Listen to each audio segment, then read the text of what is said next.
የሩሲያው የውጭ ጉዳይ ሚኒስትር ሰርጌይ ላቭሮቭ ከቻይናው ፕሬዝዳንት ሺ ጂንፒንግ ጋር በቤጂንግ መክረዋል።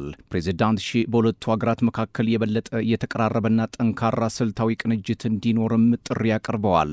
በቤጂንግ በሚገኘው ታላቁ የህዝብ አዳራሽ በተካሄደው በዚህ ውይይት ላይ ሺ ባስተላለፉት መልእክት ቻይናና ሩሲያም ህጋዊ ጥቅሞቻቸውን በጽናት እንዲከላከሉ፣ የዓለም የደቡብ ንፍቀ ክበብ ወይም ግሎባል ሳውዝ ሀገራትን አንድነት እንዲጠብቁ፣ በሞስኮና ቤጂንግ መካከል ያለው የሁለትዮሽ ግንኙነት ወደ ላቀ ደረጃ እንዲሸጋገር ተወያይተዋል። ወደ ቻይና እንኳን ደህና መጡ። እርስዎ ለቻይና ህዝብ ነባር ጓደኛ ነዎት። ለፑቲንም ሰላምታዬን አቀርባለሁ። ሞስኮና ቤጂንግ ስልታዊ ትብብር በማድረግ ጠንካራ ወዳጅነታቸውን ያስቀጥላሉ። I would like to express my gratitude for the warm words. እኔም ጥልቅ ምስጋናዬን አቀርባለሁ። እርሶ ለጋራ እድገት የሚተጉ ጠንካራ መሪ ኖት። ሞስኮና ቤጂንግ የደህንነት ትብብር እንዲፈጠር ትልቅ ፍላጎት አላቸው። ሩሲያም ለዚህ ቁርጠኛ መሆኗን መናገር እፈልጋለሁ። Mutually beneficial and strategic relations.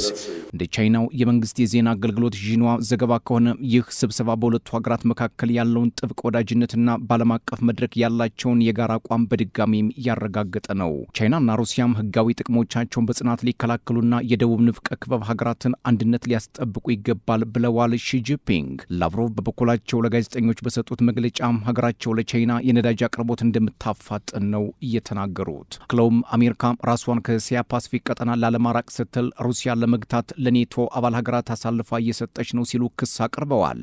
ዋሽንግተን ትኩረቷን ወደ ቻይና ለማድረግም የአውሮፓ ሀገራት በዩክሬን ጦርነት ግንባር ቀደም ሚና እንዲጫወቱም ግፊት ማድረጓን ከክሬምሊን የሚወጡ መረጃዎች አመላክተዋል። ይህ ጉዳይ በኢራን ጦርነት አጣብቂኝ ውስጥ የሆነችው አሜሪካ በእስያ ቀጠና ያላትን የበላይነት ላለመነጠቅ ትግል ውስጥ ስለመሆኗም ያመላክታል። የአውሮፓ ህብረት መሪዎች የራሳቸውን የኢኮኖሚና ፖለቲካዊ ጥቅም ትተው ለኔቶ ወታደራዊ አጀንዳ ተገዥ ሆነዋል ሲሉም ላቭሮቭ አብጠልጥለዋቸዋል። አውሮፓ በከፍተኛ ሁኔታ ወደ ጦር መሳሪያ ግንባታ መግባቱ ውጥረት ከማባባስ ውጭ ለቀጠናው መረጋጋት እንደማይበጅም አስጠንቅቀዋል። የላቭሮቭ ንግግር የመጣው በ2026 መጀመሪያ ላይ ሩሲያ ከቻይናና ከደቡብ ንፍቀ ክበብ ሀገራት ጋር ያላትን ወታደራዊና የኢኮኖሚ ትብብር በከፍተኛ ሁኔታ እያጠናከረች በመጣችበት ወቅት ነው።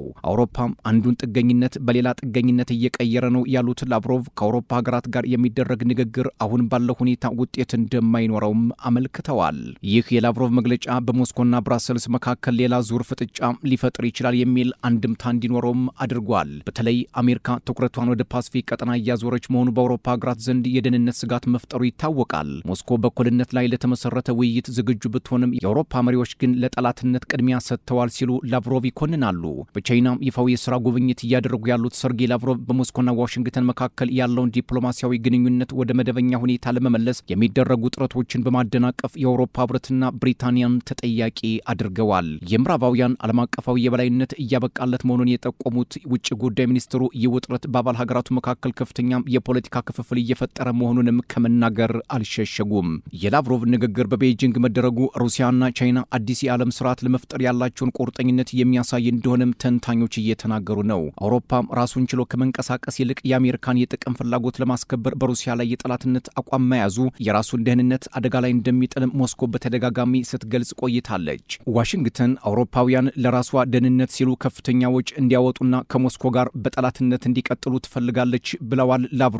ዋሽንግተን ትኩረቷን ወደ ሌሎች ዓለም አቀፍ ስትራቴጂካዊ ጉዳዮች ለማዞር ስትፈልግ ይህንን እንቅስቃሴም ጀምራለች ነው ያሉት። ይህም አውሮፓ ለአሜሪካ ጥቅም ሲል ዋጋ የሚከፍል ተላላኪ እያስመሰለው ይገኛል ሲሉ የሩሲያ ውጭ ጉዳይ ሚኒስትር ወቅሰዋል። ምዕራባውያን የዓለምን ሀብትና ጉልበት ለራሳቸው ጥቅም ብቻ ለመዋል እየሞከሩ መሆኑን የጠቀሱት ላቭሮቭ ይህ አካሄድ የታሪክ ጥቁር ጠባሳ ከሆኑት የባርነትና የቀኝ ግዛት ስርዓቶች ጋር ተመሳሳይ መሆኑን ከመናገር አልሸሸጉም። የምዕራባውያን ኃይልና ተጽዕኖ እየቀነሰ በመምጣቱ በውስጣቸው ያለው የእርስ በርስ ፍጥጫና አለመግባባት እየተባባሰ መምጣቱንም ላቭሮቭ ገልጸዋል። የቆየውን ባለአንድ ወገን የዓለም ስርዓት ወይንም ዋን ወርልድ ኦርደር ለማስቀጠል ሲባል ምዕራባውያን ሌሎች ሀገራት በኢኮኖሚና በፖለቲካ ጥገኛ እንዲሆኑ ለማድረግ አዳዲስ ስልቶችን እየተጠቀሙ ነው ሲሉም ተችተዋቸዋል። ላቭሮቭን መግለጫም የሰጡት ሩሲያና ቻይና ባለብዙ ወገን የዓለም ስርዓት ወይንም መልቲፖላር ወርልድ ኦርደር ለመፍጠር ያላቸውን ጥምረት እያጠናከሩ ባሉበት ወቅት ነው። እንደ ሞስኮ እይታም የምዕራባውያን አንድነት እየላላ የመጣው የዓለም የኃይል ሚዛን ወደ ምስራቅና ወደ ደቡብ ንፍቀ ክበብ ሀገራት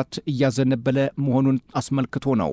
ይህ የአውሮፓና የአሜሪካ ጥምረት በውስጣዊ ሽኩቻ እየተናወጠ ነው የሚለው የሩሲያ አቋም በምዕራባውያን መካከል ያለውን ስንጥቅ የበለጠ ለማስፋት ያለመ ስትራቴጂካዊ ንግግር እንደሆነ ተንታኞች ይሞግታሉ።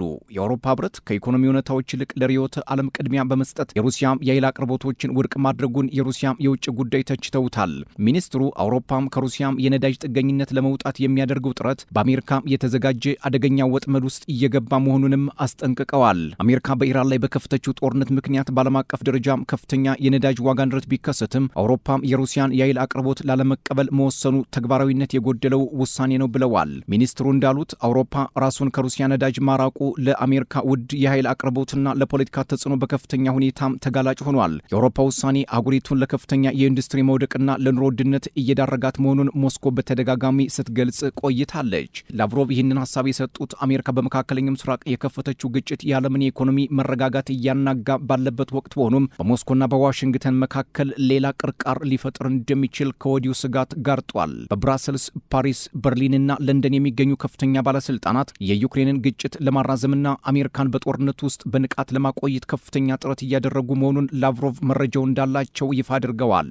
አክለውም የአውሮፓ መሪዎች ባለፈው ዓመት ባላስካ በተካሄደው የአሜሪካና የሩሲያ ድርድር የተገኙ ውጤቶችን ውድቅ እንዲሆኑ አድርገዋል። በሩሲያና በአሜሪካ መካከል የተደረጉ ንግግሮች ግንኙነቶችን ወደ መደበኛ ሁኔታ ለመመለስ ተስፋ ሰጥተው የነበረ ቢሆንም አውሮፓውያን ግን ውጤቱን ዜሮ አድርገውታል ሲሉ ላቭሮቭ ከሰዋል። ፕሬዚዳንት ዶናልድ ትራምፕ ለዩክሬን የሚሰጠውን ድጋፍ በመቀነስ ረገድ ለውጥ እያሳዩ ቢሆንም የአውሮፓ ሊቃን ግን አሜሪካን በጦርነት ውስጥ አስረው ለማቆየት እየሞከሩ መሆኑን ጠቁመዋል። የላቭሮቭ ትችት የመጣው በዋሽንግተንና በአውሮፓ ዋና ከተሞች መካከል በዩክሬን ጉዳይ ላይ ስልታዊ ልዩነቶች እየታዩ ባሉበት ወቅት ነው። ፕሬዚዳንት ዶናልድ ትራምፕ አሜሪካ ትቅደም የሚለው ፖሊሲያቸውን በማጠናከር ላይ ሳሉ አውሮፓ ግን አሜሪካ ከቀጠናው ከወጣች የደህንነት ስጋት ይፈጠርብኛል በሚል ጥርጣሬ ውስጥ መውደቁም እየታየ ነው። ይህ በምዕራባውያን መካከል ያለው የፖሊሲ ልዩነት ሩሲያ በዓለም አቀፍ መድረክ ያላትን አቋም ለማጠናከር እድል እንደፈጠረላትም ተንታኞች እየተናገሩ ነው። ዋሽንግተን በዓለም አቀፍ የኃይል ገበያ ላይ ያላትን የበላይነት ለማረጋገጥ ወታደራዊ ኃይልንና ማዕቀቦችን እንደ መሳሪያ እየተጠቀመች መሆኑን ሞስኮ በሚገባ ትገነዘባለች ሲሉ የሩሲያ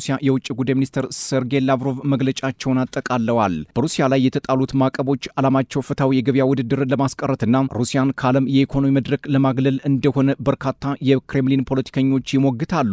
ሞስኮ የምዕራባውያንን ጫና ለመቋቋም ከቻይናና ከሌሎች የዓለም የኃይል አምራቾች ጋር ያላትን ትብብር እንደምታጠናክርም በተደጋጋሚ ትገልጻለች። የመግለጫ ምዕራባውያን የዓለምን ኢኮኖሚ ለራሳቸው ጥቅም ብቻ ለመቅረጽ የሚያደርጉትን ሙከራ ሩሲያ በጽኑ እንደምትቃወምም በድጋሚ ያረጋገጠ ሆኖ ታይቷል።